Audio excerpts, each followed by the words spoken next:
relato inicia presentando a nuestro expositor, el doctor Luis Puglianini Guerra. Él es abogado por la Pontificia Universidad Católica del Perú, maestría de Regulación de los Servicios Públicos y Gestión de la Infraestructura en la Universidad del Pacífico, máster en Gestión de las Infraestructuras en la Universidad Politécnica de Cataluña. Es árbitro y adjudicador. En ese sentido, en esta oportunidad el doctor Luis Puglianini nos hablará sobre lo bueno y lo malo del reglamento de la Ley General de Contrataciones Públicas en el marco de los procesos arbitrales. Quedamos atentos a usted, doctor. Buenos días con todos. Muchas gracias, Alcalí, por la invitación y por esta presentación. Realmente este es un tema muy interesante y de un aspecto que creo que a todos nos interesa. Es el tema de lo nuevo, bueno y lo malo que está saliendo con la normativa de construcciones con el Estado. Cabe señalar que, claro, hasta hace unos días solamente teníamos la ley, teníamos el reglamento.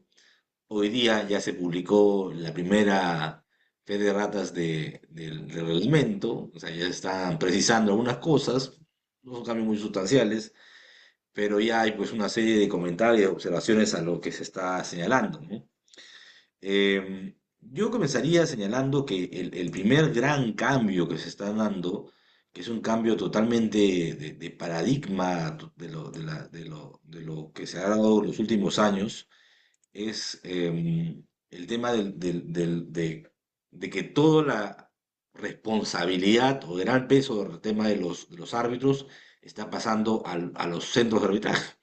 Y esta es una evolución muy interesante porque, a ver, en el año 97, con la primera ley que regula todo el tema de contratación pública, de manera unificada, porque antes de eso tendríamos pues, los reglamentos que era de obras por un lado y viene el servicio por el otro, y que resolvían controversias mediante procedimientos administrativos, propiamente dichos. Recién con la primera ley del año 97, con su reglamento se comienza a tener un sistema unificado y se introduce el tema del arbitraje. Y hay que señalar también esa norma que luego se fue perfeccionando, fue el despegue pues, del boom del arbitraje en Perú. Pero esa norma básicamente lo que regulaba era pues ir a un arbitraje institucional si las partes lo pactaban, si no lo pactabas, te vas a un arbitraje ad hoc, ¿no? Y en muchos casos tenías que ir a un arbitraje administrado por el Consucode. Entonces teníamos pues un sistema en el cual el Consucode tenía una participación muy activa, eh, y teníamos que en caso de parte nuestra no hiciera nada, te ibas a, pues, a ad hoc y en última instancia un arbitraje institucional. Entonces, lo que habría más en esos años, yo diría pues desde el año 98, 99 hasta aproximadamente el año 2015-16, eran arbitrajes ad hoc. Lo que más proliferaba eran arbitrajes ad hoc. Y se fue regulando todo en función a los arbitrajes ad hoc. Había registro de árbitros pues, del OCE para que podían ser considerados por los árbitros ad hoc, sobre todo para ser presidente árbitro único, designado por la entidad, y varios temas más así, ¿no? Ese, ese era un poco la, Esa era un poco la lógica inicial. Luego, en el año, ya pues con la 3025, ¿no? La norma que se acaba de derogar, se está derogando, aún va a seguir activa para los contratos que están todavía en curso, ya comienza a haber un cambio de paradigma. Se comienza a establecer o a considerar que el arbitraje ad hoc es malo, cosa que yo discrepo, creo que sea malo per se, y se considera que es mejor tener un arbitraje institucional. Ciertamente un arbitraje institucional tiene sus prerrogativas, tiene sus beneficios, pero eso no significa que todos los arbitrajes institucionales van a ser mejor que todos los arbitrajes ad hoc, porque depende mucho de los actores y las reglas de juego. Sin embargo, lo que se prefirió es que el arbitraje ad hoc quede reducido a ciertos arbitrajes de menor cuantía, y que se pacte solamente si expresamente las partes lo han establecido. De lo contrario, el arbitraje tendría que ser institucional. Entonces, estamos hasta ahí el tema más o menos claro. La nueva norma nos vuelve a cambiar el paradigma ya mucho más.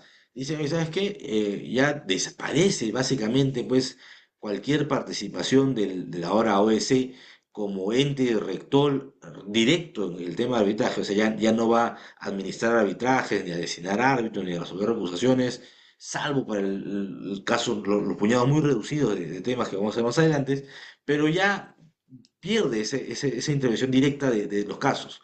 Ya no va a administrar casos, definitivamente eso ya no lo va a hacer. Y todo esto se lo delegan a los centros de arbitraje. Claro, esa delegación tan grande y tan fuerte que ya se estaba comenzando a gestionar con la 3025, con sus modificaciones posteriores, con esta nueva ley ya se termina de consolidar. Pero claro, en ese tiempo, desde el año 2015, 2016 hasta ahora, se ha visto pues que hay una serie de cosas que no estaban muy claras o muy transparentes. Para empezar, ciertamente ha habido una gran proliferación de centros de arbitraje. O sea, tenemos más de 300 centros de arbitraje. Es un número muy grande. Y alguien dirá, pero es libre mercado, cualquiera puede entrar. Sí, estamos bien. El problema viene cuando no hay pues los correctivos correspondientes para aplicar cuando es necesario. Si bien el arbitraje como tal es un tema de particulares donde no hay ningún mayor problema, en el Estado el tema se complica un poco por dos motivos. Uno primero, porque había una obligación legal de ir a un centro de arbitraje. Entonces, tenías que irte sí o sí a un centro de arbitraje. Entonces ya desde ahí tendría que haber habido una regulación para que el cumplimiento de su obligación se dé en las condiciones correctas. Y lo segundo es que hay fondos públicos de por medio.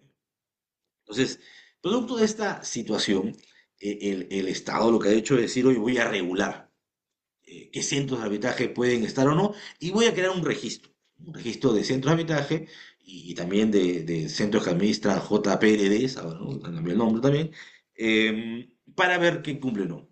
Ya he puesto una serie pues, de requisitos, ¿no? Un montón de requisitos, ya he puesto diferentes supuestos según la cuantía, antigüedad del centro, o sea, está excesivamente regulado a mi entender, pero veamos qué cosas dicen buenas o malas primero de este primer punto de los registros, ¿no? Para empezar, a mí personalmente no me parece mal que haya un registro. ¿Ya? Me parece que es bueno que haya un registro. Ha habido posiciones de algunos centros en particular que han considerado que no era necesario porque ya había un registro en el Ministerio de Justicia, en el MINJUS, y que no era necesario este nuevo registro. Pero lo que pasa es que, claro, el MINJUS es un registro general para todos los centros de arbitraje y todos también los centros de conciliación, por decirlo, ¿no? Pero ahora es un registro especial solamente para los que van a ver temas de con la ley de contrataciones con el Estado. Y sí es importante porque lo que está haciendo ahora la OS es que va a ser un rol supervisor de los centros, ver que cumplan con ciertas disposiciones mínimas que están estableciendo. Entonces, la única forma de poder hacer esa regulación es teniendo pues un registro para saber a quién estás regulando, propiamente dicho. Y por eso me parece que sí es útil y que está bien. ¿Cuáles son los requisitos? Un primer requisito que me llama la atención, no voy a comentar cada uno de ellos porque nos vamos toda la hora. Pero uno de los primeros es, por ejemplo, que diga que no debe haber sentencia firme de delitos dolosos. Claro, y uno primero dirá, pero un centro de arbitraje, eh, primero que la condena para empresas o personas jurídicas es muy rara, y los centros de arbitraje encima ni siquiera son una persona jurídica, sino que son a veces, muchas veces un ente dentro de otra persona jurídica. Y para eso los ejemplos de las universidades o las cámaras de comercio. Entonces, ¿cómo se va a aplicar eso? Y ahí viene luego viene la explicación. Dice, para el centro mismo, claro, podría darse que hay una sentencia de un delito doloso por una persona jurídica, es raro, pero podría darse, para sus representantes o miembros de sus órganos. Ok, entonces vamos a ver, y vamos a los casos donde, claro, donde es una persona jurídica con o sin fines de lucro que se dedica solo al tema arbitral, no va a haber mayor problema. Pero para los centros, por ejemplo, que son un órgano dentro de una cámara de comercio, por dar un ejemplo, ¿cómo aplicamos esto? Los órganos, ¿quién órganos? Los órganos de los centros de arbitraje que es, por ejemplo, la Secretaría General, ¿no? El Consejo Superior o la Corte de Arbitraje, o para los órganos de la Cámara misma. Entonces, podría suceder que, por ejemplo, la Cámara tenga pues un comité o tenga una gerencia de asuntos X, que nada tienen que ver con el arbitraje, y ese gerente tenga una sentencia firme de un delito doloso. Eso va a arrastrar al centro de arbitraje, que es otra dependencia o otro órgano dentro de la misma Cámara. Aparentemente sí, como está redactado. Ojalá que se pueda interpretar un poco más ese tema, den opiniones, haya directivas. Claro, lo que sí debe quedar claro es que, por ejemplo, los miembros de la Corte Superior de Arbitraje o de los secretarios del centro no podrían tener delito doloso. Eso sí es un tema totalmente claro, y me parece que es correcto. Pero claro, ahí también viene un tema de por cuánto tiempo. Supongamos que eso fue sancionado un delito cuando tenía 18 años, tiene ahora 75 años y va a seguir arrastrando esa situación. Hay que ver el caso en concreto, ¿no? Pero bueno, pero como esa es la norma, es objetiva, no hay excepción. Tiene delito doloso, ese centro no va a funcionar. No está hablando del árbitro, sino del centro. Luego, ¿qué más? Nos dice 5 años de experiencia, como mínima, ¿no? De administrando arbitrajes. Claro, más adelante va a regular dos cosas: excepciones para los que no tienen los centros de arbitraje, que aún no tienen 5 años, va a ponerle excepciones que debe cumplir para que gane esa experiencia y luego pueda hacerlo con regularidad, como estableciendo como una suerte de régimen especial o de excepción temporal, ¿no? Menor, parecería que decía como de menor cuantía, porque va a ser para casos de contratos más pequeños. Otro tema interesante que me pareció ver en el tema del registro es que los miembros del Consejo Superior, ¿no? La Corte de Arbitraje, que como le quiera poner cada centro, si bien puede estar en la lista de árbitros, no pueden arbitrar. Entiendo yo que no pueden arbitrar en ese centro, ¿no? Sería bastante fuerte la prohibición de que además no puedan arbitrar en otro lado, porque lo que va a generar es que los miembros de los consejos de arbitraje no sean personas activas en arbitraje, ¿no? O sea, no vean nada de arbitraje, o sean solo abogados defensores, porque del Estado, de la parte pública no van a poder ser. Entonces, eso va a ser un poco difícil. La ideal es que los miembros de las cortes sean personas que sepan de arbitraje. Y para eso seguramente tienen que estar activos en el medio arbitral y muy probablemente ser árbitros. Claro, por un tema de conflicto de intereses, mientras están en esa institución como miembros del consejo, no deberían ser tampoco designados ni ser árbitros de ese mismo consejo, de ese mismo centro, de manera activa durante su periodo. Sí, me parece razonable, pero de ahí extenderlo cualquier tipo de centro a futuro, eso sí, me parece excesivo. Otro tema interesante es que también un requisito que establece para que los estén en el registro y puedan operar esos centros de arbitrajes es que tiene que haber una nómina de secretarios. Eso es algo novedoso y creo que es bueno. Eh, Todos sabemos que en la práctica eh, en la práctica, los secretarios son un gran apoyo para los árbitros, y es bueno que haya una nómina suficiente para la cantidad de casos que maneja el centro. Entonces, claro, porque de lo contrario podemos tener centros que en la práctica manejan 100 casos, administran 100 casos y tienen un secretario. Y probablemente va a generar que el caso sea mucho más lento su avance. Entonces, que tenga una nómina y que esto sea revisado periódicamente por la OSC me parece interesante. Lo otro también es que se pide que haya una herramienta informática o tecnológica que permita la trazabilidad de los documentos. Eso también es muy bueno, eso genera transparencia. Todo lo que ayude a que haya mayor transparencia en la gestión del arbitraje, yo creo que es respetable. Luego, nos van a decir lo siguiente: cuando tengamos contratos que se quieran llevar a arbitraje mayores a 2000 UITs, o sea, por debajo de 2000 UITs, tanto estos requisitos que les he dicho. Los centros de arbitraje deben cumplirlo de manera general.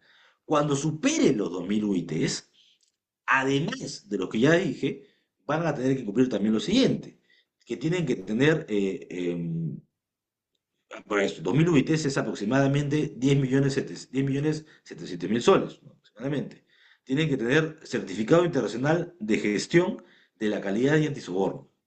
O sea, tiene que tener una certificación especial. Entonces, claro, si un contrato es de 9 millones, lo puede ver cualquier centro en el registro de la OS. Pero si supera los 10.700.000, tiene que cumplir, tener su certificado. De lo contrario, no va a poder ver esos casos y no va a estar en esa. Cuando se quede el registro ya, vamos a ver cómo lo van a categorizar, pero no van a estar en esa categoría. Pero luego queda una categoría más alta todavía, porque estamos hablando de 2.000 UITs, que es 10.700.000, y luego está la de 20.000 UITs, que es ya la categoría más alta, que son para contratos que superen los 107 millones de soles. ¿Qué otros requisitos van a sumar? Estos requisitos se van sumando. Que tengan experiencia de 10 años administrando arbitrajes, que tengan por lo menos 100 casos con laudos. O sea, no que ha habido 100 arbitrajes y que comenzaron y terminaron por falta de pago, por ejemplo, no, con laudo, ¿no? Y además una certificación de seguridad de la información, lo cual me parece saludable, sobre todo la certificación. Mira, lo que a mí siempre me llama la atención es cómo, no sé cómo calculan que sea 10, 8, 9, 10 años de experiencia. Al final es bastante arbitrario eso, ¿ah? Porque no hay nadie que te pueda decir que va a ser mejor el que administra el que tiene 10 que el que tiene 5. Pero bueno, eso es lo que dice la norma. Los 100 casos con laudo tampoco es algo necesariamente que sea un requisito que si tiene 99 es malo y si tiene, es bueno, pero si tiene 100 es mejor. No es tan claro, ¿no? O sea, esas tipos de regulaciones, claro, yo entiendo que hay que poner un número, pero ¿de dónde salen esos números? ¿Cómo se les ocurre? Es una gran incertidumbre, pero sí un certificado de seguridad informática, de la información, sí me parece importante, porque en los arbitrajes a partir de cierto monto, la posibilidad de que alguien invierta para hackear el sistema del centro de arbitraje es altamente posible. Entonces sí es bueno que tenga ese certificado para evitar cualquier problema futuro. De hecho, en arbitraje de inversiones hay muchos casos que se han conocido donde los grandes estudios que ven arbitraje de inversiones invierten para hackear a los estados, que son los que tienen normalmente la defensa más baja en su información. Claro, los particulares más bien invierten mucho en su defensa de informática, pero los estados no siempre. Entonces, entonces claro, esa es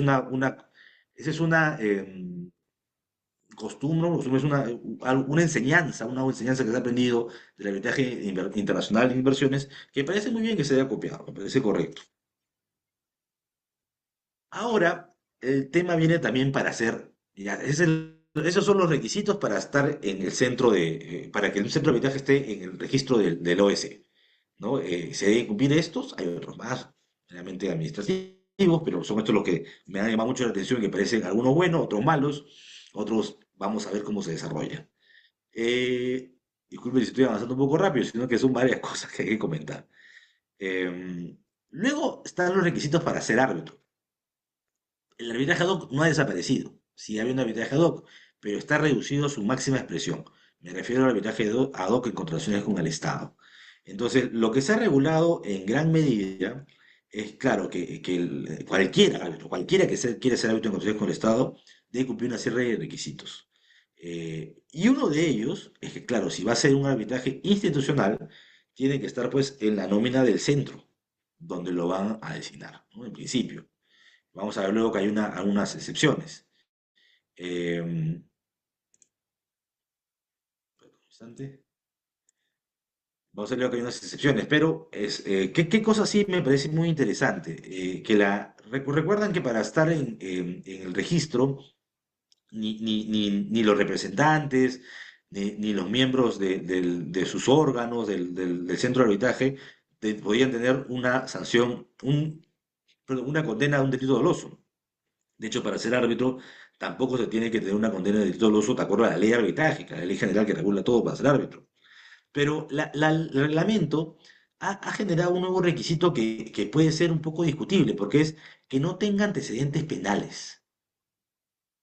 Antecedentes penales significa incluso ya no delito doloso, sino también otros tipos de delitos, ¿no? Delitos culpables. Tal vez, oye, tuve un accidente y pasó algo y tengo un antecedente penal, ya no puedo ser árbitro. Eso me parece que está regulado de una manera muy a la ligera. El motivo por el cual la ley de arbitraje se interpuso, el de los delitos doloso, de manera firme además, es justamente porque, claro, nadie quiere tener un árbitro que ha sido condenado por un delito doloso, con todo lo que ello implica. Pero no tener antecedentes penales, cero antecedentes penales, podría generar a futuro una serie de recusaciones que se van a presentar frente a árbitros que puedan tener algún tipo de antecedente penal. Además, dice antecedentes. ¿Qué significa un antecedente penal? Que tenga una sentencia firme, no firme, que tenga un proceso penal, ¿no? Claro, la mayoría de abogados, no soy penalista, va a decir, no, pues antecedentes que tengan una sentencia. Ah, ok, pero está firme, o no. ¿Qué pasa si es un delito de culpa leve? ¿No? Igual no puede ser árbitro, ¿por qué no? Es un tema bastante discutible. Me parece que ahí el reglamento se ha extralimitado y ha ido más allá de la ley. Y creo que ahí podría haber una variación de esa norma a corto plazo. ¿Quiénes más no pueden ser árbitros? Los que tengan tres recusaciones fundadas en 2 años, en los últimos 2 años, pero recusaciones fundadas en temas de contrataciones con el Estado. Entonces, claro, la norma no lo dice, pero la lógica sería, claro, si por ejemplo, el día de hoy, 2025, eh, justo hoy día me notifican 100 recusaciones fundadas en temas de contrataciones con el Estado. Hoy día, 4 de febrero de 2025. ¿Significa que ya no puedo ser árbitro por siempre? Mi interpretación es que no, es por los siguientes 2 años. Claro, si en ese transcurrir siguen llegando recusaciones fundadas, voy a seguir acumulando pues la cantidad de tiempo que no voy a poder arbitrar si se cumple que en 3 años, medido desde acá para atrás, tengo tres. Entonces ahí hay que tener mucho cuidado. Ojo, esta norma no es nueva. Ya más o menos lo decía el reglamento de la renta 25, el del tubo, pero se establecía para el tema del LNA, ¿no? No tanto para ser árbitro en general. Ahora sí lo han puesto para requisito para ser árbitro en sí mismo. Em, ¿Qué requisitos sí se necesitan? Lo que no se necesita, lo que no puedes, no te permite ser árbitro son los antecedentes penales y las tres recusaciones en los últimos 2 años. Lo que sí se necesita para ser árbitro, además, es estar en la nómina del centro, de un centro, eh, tener un título profesional, además validado por la SUNEDU, experiencia no menor a 3 años, hasta ahí estamos bien. eh, Además, los árbitros únicos y presidentes del tribunal arbitral tienen que tener especialización en contrataciones con el Estado, arbitraje, eso es válido. Pero luego hay un requisito que está creando la norma, el reglamento, que me parece que es un poco complicado, que dice lo siguiente, ¿no? Para ser árbitro único presidente se requiere que el profesional abogado cuente con estudios de especialización en derecho administrativo, arbitraje y contrataciones con el Estado. Eso se viene requiriendo hace años y las horas que se pedía, la forma como acreditarlo ya estaba más o menos clara. Pero luego lo que dice, ¿no? Cada especialización puede ser acreditada mediante estudios concluidos de doctorados o maestrías en materias relacionadas o cursos o posgrados brindados por universidades o colegios profesionales en cada una de las referidas materias o acreditar docencia universitaria en dichas materias, como mínimo 2 años o 4 semestres o 240 horas académicas. Entonces, ahí viene justo un poco el tema, claro. Si yo quiero acreditar mi especialización, lo tengo que hacer con cursos de 240, 240 horas académicas, o haber dictado de manera docente en la universidad esa cantidad de horas en universidad. Entonces, ahí sí hay un problema, a mi entender, porque muchas personas que ya cumplen el requisito de las 150 o 120 horas, creo que decía la norma anterior, ahora lo han duplicado, 120, ahora 240. ¿Cómo han creado esos requisitos? Yo la verdad no sé, no tengo idea cómo lo han creado. Por ejemplo, yo a título personal he sido profesor universitario de temas de arbitraje durante muchos años y no sé si llego, de muchos semestres, pero intermitente, no sé si llego. He dictado y dicto muchos cursos en general como estos de acá. Pero como no hay un tema universitario, ni hay un colegio profesional de promedio, teóricamente no va a valer por esa acreditación. Entonces, ¿qué va a pasar? Que los profesionales nos van a tener que volcar a llevar nuevamente esos cursos. Eh, y me parece algo bien particular. Me parece que es doctor Gandolfo, que ha publicado hace poco un comentario diciendo que lo que va a pasar es que muchos grandes profesionales van a dejar o van a estar fuera del espectro de poder ser presidentes o árbitros únicos por este tema. Y él en su artículo ha dicho que, por los profesionales que ha citado, que son personas que incluso son los que dictan los cursos. Claro, pero no dictan los tres cursos. O sea, dictan tal vez arbitraje, o dictan tal vez derecho administrativo, o tal vez dictan contrataciones con el Estado, pero no dictan los tres. Entonces van a tener que acreditar haber llevado el curso del otro. Y si no lo acreditan, no van a poder ser presidentes de tribunales o árbitros únicos. Entonces, me parece que eso es un requisito innecesario. Porque recuerdo que en una regulación anterior lo que decía es, oye, mira, a ver, si tú eres una persona profesional que tienes, por decirlo, 10 años de experiencia en arbitraje, siendo abogado litigante o árbitro o secretario, ¿por qué tendrías que acreditar además los cursos? Eso significa que el curso te da más peso que la experiencia profesional que has tenido en ese tiempo. Yo creo que eso es un tema bastante a considerar, ¿no? Pero a veces es algo malo que hay que verlo.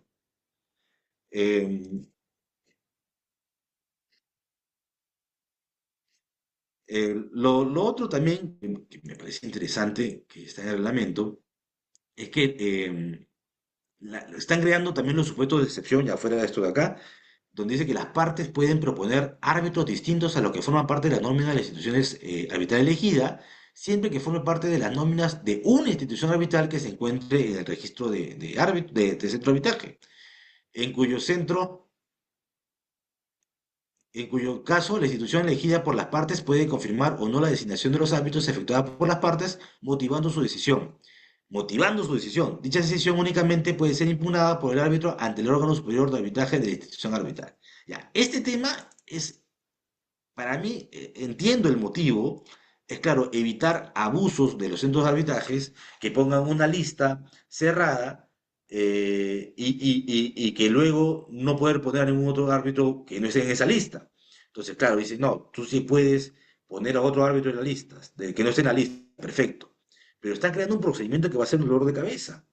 Eh, los centros van a tener que ver si confirman o no al árbitro de la institución, y si no lo confirman de manera motivada. La mayoría de centros que tienen el tema de confirmación o no de árbitros no lo motivan. Entonces ahora van a tener que motivarlo y van a tener que tener un doble criterio porque lo van a tener que motivar para el tema de contrataciones con el Estado. Pero cuando no sea contrataciones con el Estado, ¿lo van a motivar también o no? Ahí va a tener un problema. Y luego dice, no, y si el árbitro no está de acuerdo, lo puede impugnar frente al centro superior de la institución, que normalmente es el mismo que ya decidió. Quien va a ver si se confirma o no es normalmente, por ejemplo, el Consejo Superior de Arbitraje o la Corte de Arbitraje, y si no está de acuerdo, tienes que ir contra ellos otra vez. ¿Y qué va a pasar en ese interín? Mientras el árbitro reclama de que por qué no lo ha confirmado. Se va a poder seguir adelante con la designación del nuevo árbitro, habrá que esperar a que se resuelva eso, cada reglamento y cada institución lo va a establecer. Es un tema que yo creo que va a generar un dolor de cabeza y sobre todo que cada centro va a poner sus reglas, va a complicar mucho. Me parece que si se había confiado en los centros y va a haber una supervisión periódica, debió dejar la libertad de los centros. Y sí me parece que ahí sí fue un desacierto esa regulación. Yo entiendo, se quiere evitar abusos, pero la mejor forma de evitar abusos es ver cómo se da en la práctica y interviniendo. Claro, pero la OS tendría que tener ciertas facultades para opinar sobre las reglas que están fijando o las nóminas de árbitros que se están generando. Porque claro, si por ejemplo un centro va a administrar 100 arbitrajes en contrataciones con el Estado y tienen 20 árbitros, va a ser insuficiente, sobre todo si son tribunales de 3, porque estos árbitros van a tener los mismos casos todo el tiempo. Entonces, ahí sí tiene lógica que la OS diga, oye, no, estás teniendo muchos casos y pocos árbitros, amplía tu lista de árbitros. Me parece que eso era mucho más sano a decir, no, no, es decir a cualquiera de cualquier centro ponerlo y que además tenga un procedimiento de cómo reclamarte si no estás de acuerdo con la decisión. Eso va a generar grandes dolores de cabeza. Yo lo vaticino y me parece que es un tema que se ha hecho con la mejor voluntad, pero creo que no pensando a largo plazo. Em, Otro tema también eh, son los plazos de caducidad, ¿no? Los plazos de caducidad se han modificado. Ya no son los 30 días para todos los casos, sino que se ha puesto diferentes plazos de caducidad y mucho más cortos en algunos casos. Yo acá no hago más que reiterar mi crítica, que siempre he hecho a los plazos de caducidad, sobre todo los plazos de caducidad especiales. Yo creo que si se quiere poner un plazo de caducidad, ponga el plazo de caducidad general como único, de manera que cerrado el expediente de contratación ya no se puede llevar un arbitraje salvo vicios ocultos. Aún eso yo estoy en desacuerdo, pero me parece que es un mal menor. Pero el hecho de poner plazos de caducidad tan cortos para, por ejemplo, ampliaciones de plazo y otro tema más, lo que genera es que haya más controversias de las necesarias. Claro, si tienes una junta de resolución de conflictos en obras, te mitiga un poco esa situación, de alguna manera, porque al final vas a tener un gran arbitraje probablemente al final, pero en bienes y servicios te obliga a tener pues una cantidad innecesaria de arbitrajes que podías tener uno solo grande al final, bueno, a decisión de la parte activa, ¿no? La parte que va a demandar, que suelen ser los contratistas.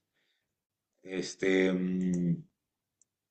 lo siguiente es también esta norma ya que nos dice, ¿no? De haberse pactado el convenio arbitral la realización de un arbitraje institucional, el arbitraje se inicia con la solicitud institucional arbitral elegida en aplicación del respectivo reglamento de la institución. De haberse pactado el arbitraje ad hoc, se inicia cuando la parte interesada notifica a la otra solicitud de inicio de arbitraje por escrito. Como le digo, estas son reglas que se tienen que pactar, pero como está regulado, básicamente, por default, se tiene que dar un arbitraje institucional. Lo otro es el tema de cómo proponer los centros de arbitraje, ¿no? Ya cuando regula el convenio arbitral, lo que nos está diciendo ahora el reglamento es que la entidad debe identificar a los centros, debe proponer, ¿no? Eh, y que, o sea, debe poner una lista, ¿no? De cláusulas, de proponerlas, de que estén en el registro del OCE, y el postor ganador tendrá que elegir de esa lista. Pero claro, nuevamente también hay un tema ahí un poco complicado. Eh, Porque, ¿qué pasa si propone centros que el postulante no está de acuerdo? En ninguno de ellos. Caballero se tiene que someter a todos. Es un poco difícil, ¿ah? Yo creo que ahí va a haber también problemas. De hecho, ya los hay, ¿no? Todos conocemos esas cláusulas patológicas donde algunos en la base se pone, el centro propone a estos centros, viene el postor ganador y dice yo no estoy de acuerdo con ninguno. Y se mantiene la cláusula donde dice la entidad propone. Entonces, ¿hay arbitraje pactado para un centro en concreto o no hay? Y vienen las controversias, vienen los problemas. Va a pasar exactamente lo mismo, porque lo que dice acá es el reglamento, es la institución arbitral elegida por el postor ganador de la buena pro. Sin embargo, ¿qué pasa cuando no hay un acuerdo? Dice, la institución arbitral es elegida de la lista de entidad contratante de manera definitiva. ¿En qué momento? Porque, ¿cuál va a ser el procedimiento para poder hacerlo? ¿En qué momento se va a poder establecer toda esta idas y venidas de que el postor acepta, no acepta y elige la entidad después de ya la buena pro? Porque hay un plazo para la firma de contrato. ¿Va a haber un espacio para esa negociación, ese procedimientos? No está también claramente establecido. Entonces, ahí también va a haber un tema que hay que verlo con mucho cuidado, ¿no? Ya por último, porque podemos irnos pues a muchos más, me parece muy interesante cómo la norma también comenzó a regular ya los arbitrajes internacionales en temas de contrataciones con el Estado. Y me llama la atención mucho por dos motivos. Para empezar, cuando el Estado contrata, ojo, bajo el régimen general de contratación pública, no los nuevos regímenes que se van a crear por contratos estandarizados, todo eso no, régimen general, normalmente uno de los requisitos que te piden es tener un domicilio para efectos del contrato. Y obviamente el servicio se va a prestar, o los bienes o la obra se va a construir acá en Perú.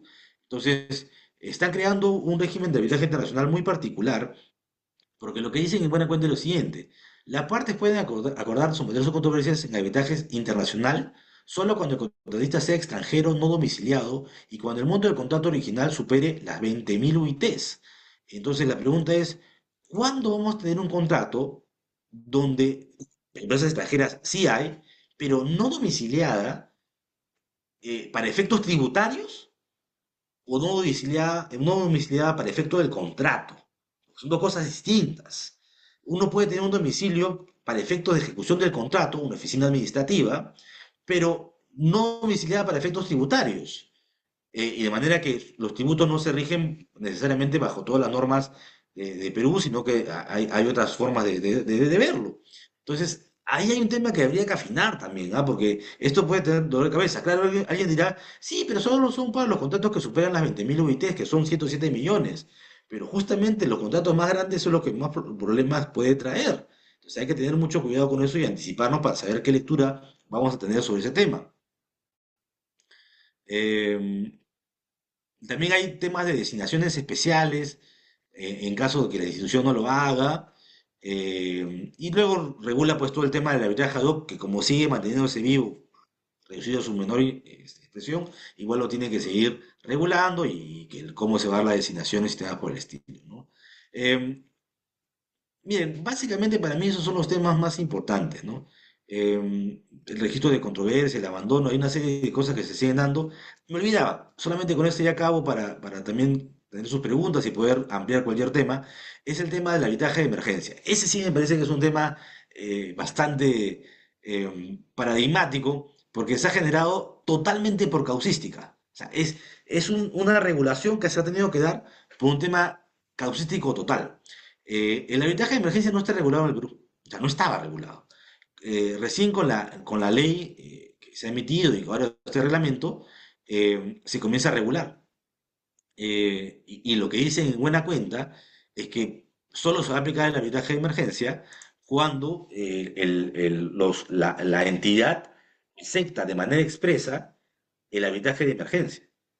O sea, si se ha sometido al centro, pero no se ha sometido, además del centro, que tiene el arbitraje de emergencia, también al arbitraje de emergencia, no se va a aplicar. Entonces, básicamente están diciendo que no se va a aplicar el arbitraje de emergencia. Ahora, ¿quiénes van a un arbitraje de emergencia? Normalmente son los contratistas. Las entidades tienen todas las garantías y todos los derechos con los cuales cubrirse de cualquier daño de manera directa. Son los contratistas los que suelen solicitar esta protección urgente, ¿no? Entonces, básicamente está quitando esa herramienta para temas de contrataciones con el Estado, ¿no? Vamos a ver cómo se comienza a aplicar esto, porque seguramente en la práctica van a salir pues interpretaciones de cómo aplicarlo y no darlo. Y me olvidaba, bueno, también está todos los lineamientos para el tema de los lagos, cómo se van a publicar y todo lo demás, ¿no? Pero me olvidaba un tema que también me parece importante. El reglamento no lo dice, pero claro, sí hay disposiciones derogatorias que se están generando respecto a la ley anterior, la 32.5, el tubo, el reglamento, lo demás. Pero alguien en la mañana me preguntó y me dijo, oye, pero a ver, ahorita no está vigente aún el reglamento y la ley. Hay un periodo de plazo que tiene que cumplirse. ¿Ya? Cumplido ese plazo, ¿ya se aplica la norma de manera directa? No. ¿Por qué no? Bueno, algunos temas sí, ¿no? Los cambios en el OCE, temas administrativos sí. Para efectos de los contratos, yo pienso que no. ¿Por qué? Porque ¿a qué contratos se va a aplicar esas normas? Se va a aplicar a los contratos que han iniciado un proceso de selección con la vigencia de esa norma. Hay una buena prueba y un contrato que se firma, ahí recién se va a aplicar.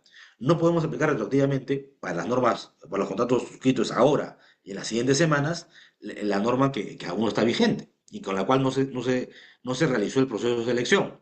Ahí lo tenemos claro. Pero claro, luego viene el tema del RNA, el Registro Nacional de Árbitros. ¿Cuándo va a estar vigente?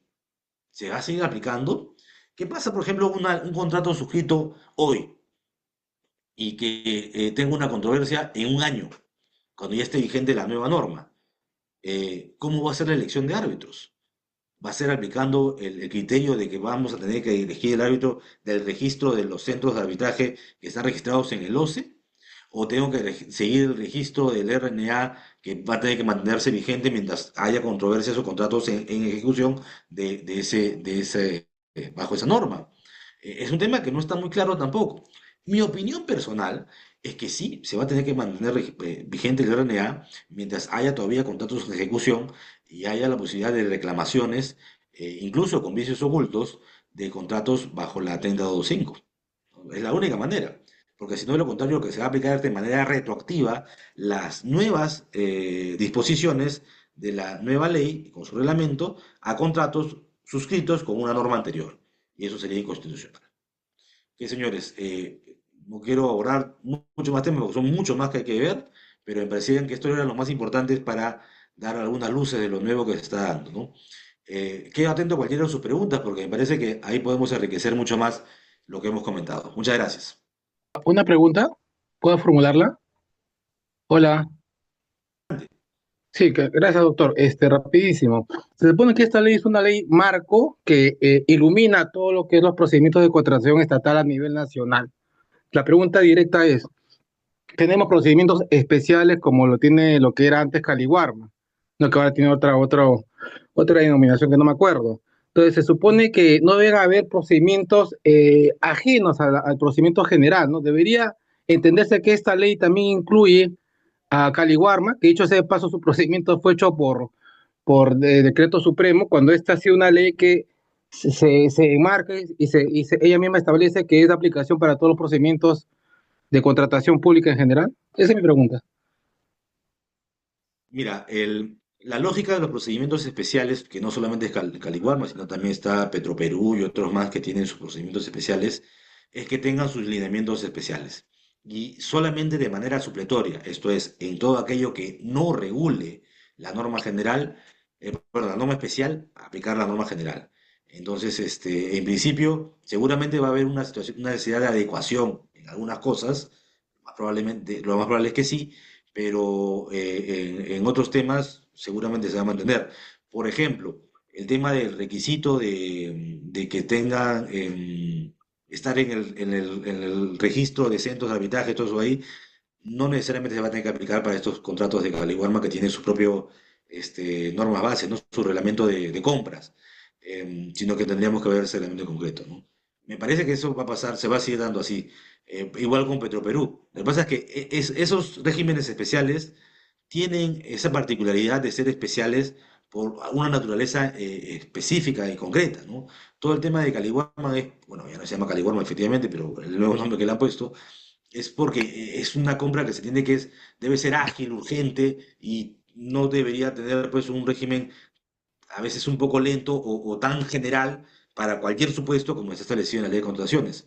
Lo mismo para Petroperú, ¿no? Petroperú, por lo mismo, el tema de las condiciones de los hidrocarburos es un tema muy especializado. No podrían regirse también por una norma tan genérica como la ley de contrataciones, salvo, como digo, de manera supletoria en lo que no se regule, ¿no? Entonces, yo creo que eso se va a mantener, de tener un régimen especial supletorio para los especiales, pero los especiales van a mantener sus propias reglas. Gracias. Creo que tú tienes una pregunta con la mano levantada. Adelante.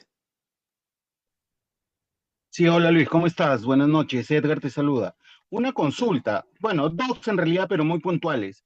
¿Cuál es tu opinión respecto a que en el reglamento ahora se va a establecer que los adjudicadores de una JRD, bueno, de una Junta de Prevención, como ahora se llama, van a ser designados por el centro y ya no por las partes?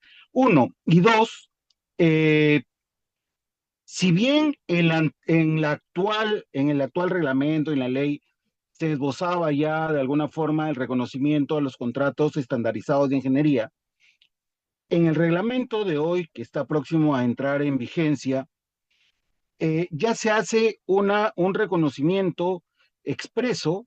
Sin embargo, dice dos puntos. Uno, que se utilizará en la medida de que los funcionarios de las entidades del Estado estén capacitados. O sea, me parece una fórmula muy gaseosa y además me parece súper grave que en este caso del nuevo reglamento se establezca que estos contratos estandarizados de ingeniería serán aplicables supletoriamente a la ley de contrataciones. Y digo, ¿y cómo vamos a hacer con los contratos FIDI o los NEC que no establecen, por ejemplo, temas de adicionales? En cambio, el reglamento sí te establece ahora el límite del 30%, ¿no? Entonces, ¿cómo se va a aplicar supletoriamente la ley de contrataciones y su reglamento a contratos estandarizados que justamente la idea es de que no pierdan su naturaleza? Ujú. Sí, muchas gracias, Edgar. Las dos son grandes preguntas, ¿no? A ver, vamos por partes. Si bien ese es un tema más que todo para el tema arbitral, pero por tu pregunta me voy a permitir comentar el tema de los adjudicadores. Es un tema que ha generado mucho revuelo, ¿no? Hay una serie de interpretaciones ya al día de hoy. Hay el FEDRATAS que no dice mucho, no precisa mucho que han publicado hoy día. Pero básicamente yo creo, tomando lo que las personas han comentado hasta este momento, los profesionales que hemos visto esto de acá, yo creo que hay dos interpretaciones, ¿no? Una que la literal, que es que efectivamente los centros van a ser los que pongan, así, de manera totalmente dictatorial, y dos interpretaciones que me parecen se podrían considerar para no ser pues tampoco tan irracionales en el uso de esta herramienta, ¿no? Una primera, que es decir, oye, claro, el centro va a designar. ¿Qué significa que va a designar? Ah, que va a mandar la cartita diciendo tú eres el adjudicador. Pero quien va a nombrar, ¿no? Quien va a decidir quién va a ser de la lista del centro, van a ser las partes, ¿no? Esa es una primera interpretación que he escuchado para salvarlo. Y la segunda es que, claro, va a designar de acuerdo a sus reglamentos del centro. Y ahí te está trasladando pelota a los reglamentos de cada uno de los centros, que diga de que, claro, de la lista del centro, las partes deben elegir y el centro será el que designe. Designe como en el sentido de hacer efectiva el nombramiento, de mandar la carta de designación, lo cual siempre se viene haciendo, ¿no? Pero claro, una solución tendremos que dar para que la norma sea aplicable de la manera más práctica posible, porque lo contrario vamos a generar pues un empoderamiento de los centros que si bien poco está mal, estamos en desmedro de desempoderar a las partes, que son las más interesadas, ¿no? Y claro, y que se dé un posible mal manejo de la herramienta de los centros en los nombramientos de los adjudicadores que a futuro puede generar problemas, ¿no? Ese es un primer punto. Lo segundo, sobre los contratos estandarizados, claro, la supletoriedad debería ser en todo aquello que corresponda. A ver, y ahí creo que sí debemos, bueno, es mi interpretación, obviamente, ¿no? Debemos ser claros en señalar de que en un contrato estandarizado hay cosas que no se regulan, no porque hay un vacío que deba ser llenado, sino porque a propósito no se quiere regular eso. Entonces, por ejemplo, en los contratos NEC normalmente no se pone temas de adicionales porque lo que se usa son los eventos compensables. O sea, dentro de toda la gestión de los eventos compensables ya están incluidos las posibilidades adicionales. Entonces, un evento compensable es algo mucho más rico, mucho más amplio que los adicionales. Pero claro, hay que verlo, hay que entender la mecánica de los contratos. Lo interesante de estos contratos estandarizados es que no hay que inventar la pólvora. Son contratos que ya vienen siendo utilizados internacionalmente. Lo que ha pasado en el Perú es que, claro, nosotros queremos peruanizar todo. Entonces, los contratos NEC los hemos modificado a nuestro gusto, pues y hemos creado pues unos Frankensteins impresionantes, ¿no? A mí me ha tocado ver temas de contratos FID y CONEC donde se ha hecho pues un arroz con mango impresionante, donde se habla pues de adicionales, se habla de mayores metrados, de eventos compensables y de muchas cosas más que no tienen sentido, ¿no? Se habla incluso, o sea, pasaría lo que pasó hace años, ¿no? Que se hablaba del ingeniero, y le han sumado ahora la los DApps, cuando son figuras que a veces simplemente es una evolución histórica de lo que se viene dando, en algunos casos, ¿no? Depende de cómo lo hayan regulado. Entonces ahí hay que tener mucho cuidado. Efectivamente, yo estoy de acuerdo contigo de que no es muy pacífica la forma como se ha regulado, pero hay que dar una interpretación que debería ser que se aplique obligatoriamente lo que corresponda, lo que no corresponde, ¿no? Obviamente sin desnaturalizar los contratos estandarizados, porque de lo contrario no estamos aprovechando pues, lo interesante de esos contratos estandarizados, ¿no?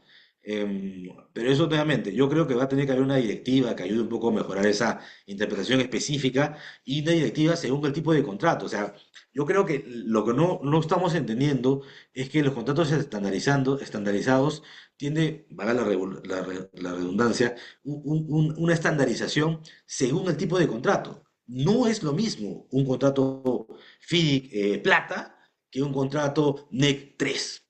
No son lo mismo. Y no es lo mismo un contrato FIDIC oro que un contrato FIDIC rojo. Entonces, si vamos a querer comenzar a aprovechar la estandarización, tenemos que tener regulado cómo aplicar cada cosa según el tipo de contrato estandarizado que vamos a aplicar. Los contratos los colaborativos, la moda, todo es colaborativo. Mentira. Porque el que haya colaboración dentro de un contrato no significa que el contrato es colaborativo. Contrato colaborativo es la antítesis del contrato donde hay intereses contrapuestos, ¿no? Donde es un contrato adversarial. Nuestros contratos que conocemos de manera normal de ejecución de obra público-privada son adversariales. Gana el contratista porque perdió el dueño de la obra. Y viceversa, gana el dueño de la obra porque el contratista y fue el que asumió el costo. En un contrato, o sea, si bien puede haber colaboración y buena fe, un contrato colaborativo se basa, por ejemplo, en tomas de decisiones conjuntas. No es que tú aceptas la ampliación del plazo y yo te la propongo, no. Nos sentamos en la mesa y tomamos las decisiones de manera conjunta con todos los que están participando. Eso es propiamente un contrato colaborativo en su sentido más estricto. Acá en Perú hay muy pocos contratos que sean colaborativos en un sentido estricto. Hay contratos donde se promueve la colaboración, sí, pero no necesariamente por eso es un contrato colaborativo. Me he extendido un poco más del tema. Disculpen, no sé si hay una pregunta más. Si no hay más preguntas y con horario inglés a las 7 en punto, estaríamos terminando entonces. Muchas gracias.